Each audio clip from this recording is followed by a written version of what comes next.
చెప్పారు, private vehicle అని చెప్పి ఆ వెహికల్ని సీజ్ చేసి ఆ డ్రైవర్ని అరెస్ట్ చేసి మరి ఏ విధంగా అన్ని కార్యక్రమాలు పూర్తి చేస్తారో మనకు తెలుసు. అలాంటిది జూన్ 22కి ఎలా మారిపోతుంది జగన్ గారి కారు అని.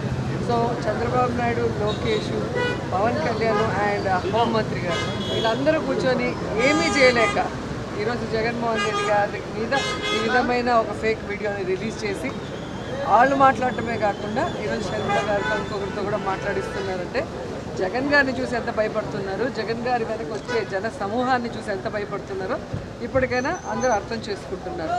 ఒకటే నేను చంద్రబాబు నాయుడు గారికి చెప్తున్నా, మీరు ప్రజలకు ఇచ్చిన హామీలు కనుక కరెక్ట్గా నెరవేరిస్తే, మీరు ప్రజలకు చెప్పిన అభివృద్ధిని చేస్తే ఎందుకు భయపడాలి జగన్మోహన్ రెడ్డి గారిని చూసి? సో మీరు ఏం చేయట్లేదు కాబట్టి ఈరోజు ప్రజల్లో అసహనం పెరిగిపోతుంది.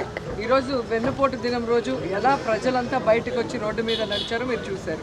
అలాగే అన్న రాప్తాడు వెళ్ళినా, పొదిలి వెళ్ళినా, సత్తెనపల్లి వెళ్ళినా, లేదా మొన్న ఎక్కడికి వెళ్ళినా, తెనాలికి వెళ్ళినా ప్రజలు ఎలా పరుగులు తీస్తూ పొలాల్లో, రోడ్లలో పోలీసులు తరుపుతున్నా కూడా ఆ అభిమానంతో రావడం చూసి ఇక కూటమి ప్రభుత్వానికి నూకలు చెల్లాయని అర్థమైంది. కాబట్టి ఈరోజు భయపెట్టే విధంగా జగన్మోహన్ రెడ్డి గారిని ఈ కారు తీసుకువెళ్ళటం అనేది మనం గమనిస్తున్నాం. సో దమ్ము ధైర్యం ఉన్న వ్యక్తి జగన్మోహన్ రెడ్డి గారు.